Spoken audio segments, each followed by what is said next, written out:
ঢাকার ধামরায়ে ১৬ মাস পর বাড়ি ফিরলেন নিখোঁজ যুবক মোহাম্মদ রহমতুল্লাহ।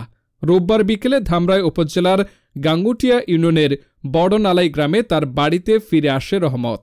২০২৩ সালের ২৯ আগস্ট রাতে র্যাব পরিচয়ে কয়েকজন তাকে বাড়ি থেকে তুলে নিয়ে যায়। এরপর সে নিখোঁজ ছিল। বাড়িতে ফিরে রহমত উল্লাহর মা মমতাজ বেগম আনন্দে আবেগপ্রবণ হয়ে ছেলেকে আঁকড়ে ধরেন। ১৬ মাস পর তাকে জীবিত দেখে তিনি বলেন, আমার ছেলেকে আল্লাহ বুকে ফিরিয়ে এনেছে।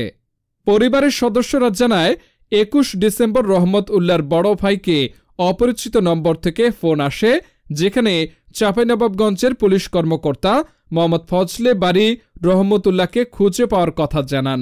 এরপর রহমত উল্লাহকে নিয়ে তারা বাড়ি ফিরেন। তবে প্রথমে তাকে চিনতে পারছিল না। গোমস্তাপুর থানার পুলিশ জানায়, রহমত উল্লাহ বলেছেন তাকে ৯